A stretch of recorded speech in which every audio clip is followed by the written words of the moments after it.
নমস্কার বন্ধুরা, নবরান্নাঘরে একটা নতুন রেসিপিতে তোমাদের সবাইকে আবারও অনেক অনেক স্বাগত। আজকে আমি বানাবো, দেখাচ্ছি কি, এই যে কাবলি চানা নিয়ে নিয়েছি, বানাবো চানা মশলা। তো চলো ঝটপট আগে চানাগুলোকে সেদ্ধ করে নিই। প্রেসার কুকার নিয়ে নিয়েছি, চানাগুলো দিয়ে দিচ্ছি। দিয়ে দিচ্ছি নুন আর হলুদ, দিয়ে দিলাম জল। আরেকটা কথা তো তোমাদের বলাই হয়নি, কাবলি চানাটাকে আমি সারা রাত কিন্তু জলে ভিজিয়ে রেখেছিলাম। কাবলি চানা ভিজতে তো অনেক সময় লাগে। এবারে প্রেসারের ঢাকা আটকে আমি 6টা থেকে 7টা সিটি দিয়ে নেব। তেল বসিয়ে দিয়েছি, দিয়ে দেবো ফোড়ন, জিরে আর শুকনো লঙ্কা।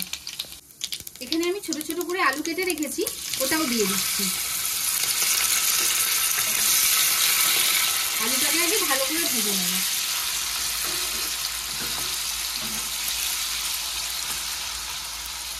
আলুটা খানিকক্ষণ ভেজে নিয়েছি। এবারে এই আলুর মধ্যেই দিয়ে দেব একদম মিহি কুচি করে কেটে রাখা পেঁয়াজ।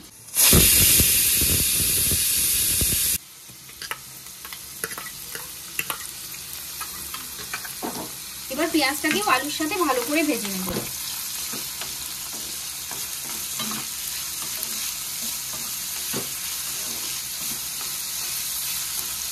পেঁয়াজ আর আলু কিন্তু খুব সুন্দর করে ভাজা হয়ে গেছে। এবারে একে একে গুঁড়ো মশলাগুলো দিয়ে দেব। প্রথমেই দিচ্ছি হলুদ গুঁড়ো, কাশ্মীরি লঙ্কার গুঁড়ো, নর্মাল রেড চিলি পাউডার, সামান্য ধনে গুঁড়ো, জিরে গুঁড়ো আর অল্প একটুখানি চিনি। গুঁড়ো মশলা দেওয়া হয়ে গেছে। এবারে ভালো করে পেঁয়াজ আর আলুর সাথে গুঁড়ো মশলাটাকে কষিয়ে নেব। এবারে দিয়ে দিচ্ছি আদা রসুন বাটা, আবারও ভালো করে কষিয়ে নেব।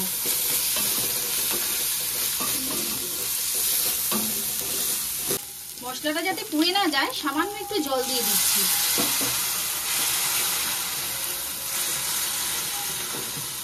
মশলার কাঁচা গন্ধটা যাওয়া পর্যন্ত কষিয়ে নেব। এবারে দিয়ে দিচ্ছি 2 চামচ মতো টমেটো কেচাপ, ভালো করে কষিয়ে নেব। এবারে দিয়ে দেবো টমেটো কুচি। টমেটোগুলোকেও কিন্তু আমি পেঁয়াজের মতো একদম মিহি করে কুচি করে রেখেছি।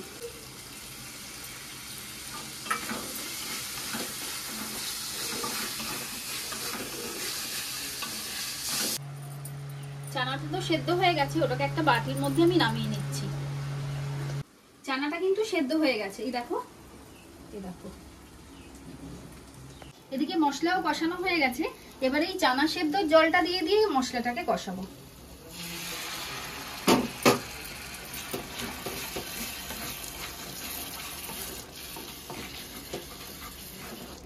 এবারে এই সেদ্ধ চানার থেকে অল্প কিছুটা চানা তুলে নিলাম একটা প্লেটে। এটাকে স্ম্যাশার দিয়ে এরকম ভাবে একটু স্ম্যাশ করে নেব।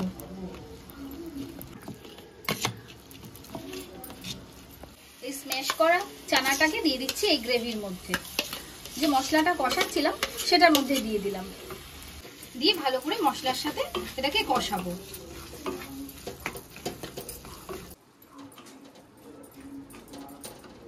এইভাবে এই চানাটাকে স্ম্যাশ করে দেওয়ার ফলে গ্রেভিটার মধ্যে একটা থিকনেস আসবে আর একটা ক্রিমি টেক্সচার দেবে। চানাটাকে খেতে ভীষণই ভালো লাগবে। এইভাবে একবার ট্রাই করে দেখো। গ্রেভি একদম তৈরি। এবারে চানাটাকে দিয়ে দেব।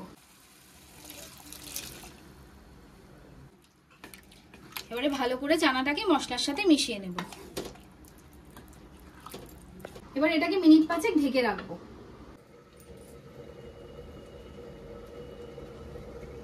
চলো এবার খুলে দেখে নি। তো রংখানা তো কি দারুণ এসছে। চানা মশলা একদম কমপ্লিটের দিকে। জাস্ট এবার লাস্টে ওপর থেকে দিয়ে দেবো একটু অল্প করে ফ্রেশ ক্রিম, গরম মশলার গুঁড়ো আর ঘি।